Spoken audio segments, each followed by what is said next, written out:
Poor people need it, rich people keep it, and only a few can resist it. It can make us happy, but not always. Intrinsically, it has zero value.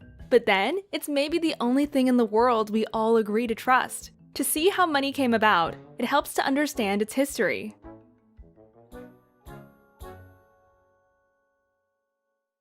First, there was barter, a system in which people simply exchanged what they wanted with what they had. This simple trade of goods led to an immense increase in specialization, economic growth, and wealth. To find each other and exchange what they had for what they needed, people formed markets. To ensure their produce could be trusted, they later invented brands. But there was a problem. Barter is based on a double coincidence of wants, which means that people who wanted each other's stuff also had to find each other. In a world without forms of telecommunications, this wasn't easy, and as a result, they often had to go an extra mile to find their luck. Around 3,500 years ago, someone came up with the idea to weigh products in the form of rare metals, and gold and silver became a medium of exchange. This was possible because there was a shared belief that gold was as beautiful as it was scarce. Gold allowed us to replace barter and make and sell things, and then save the income of our earning. The ability to store value was born. This meant we were able to take the earnings of our work into the future, which led to an immense increase in innovation and specialization. Trade exploded, and as a result, a lot of wealth was created.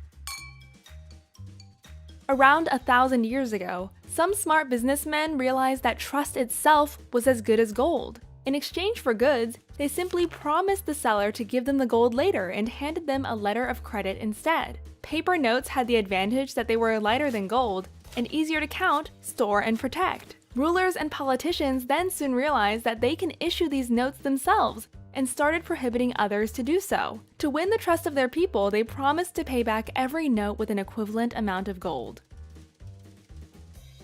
Around 100 years ago, rulers began craving for more money than they had, and so they stopped backing it with gold, and just began printing as many notes as they needed. The so-called fiat money was born.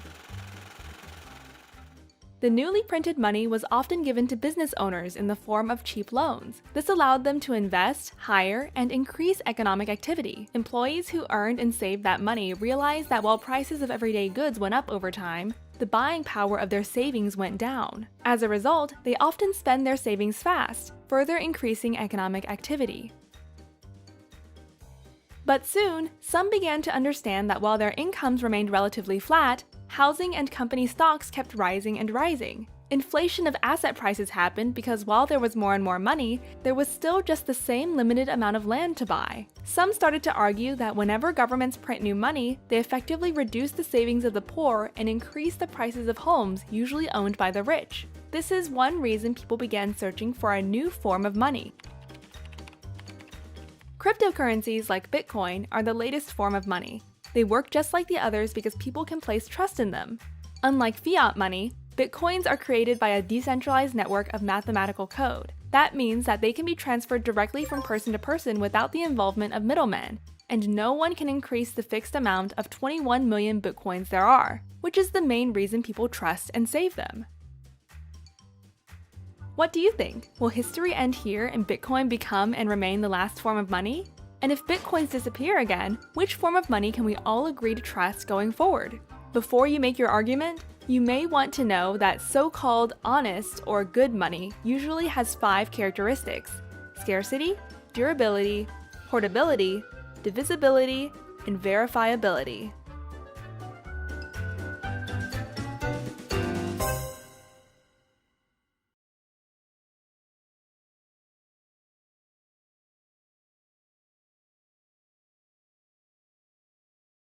If you found this helpful, check out our other videos and subscribe. If you want to support our work, join us on patreon.com/sprouts. For more information and additional content, visit sproutschools.com.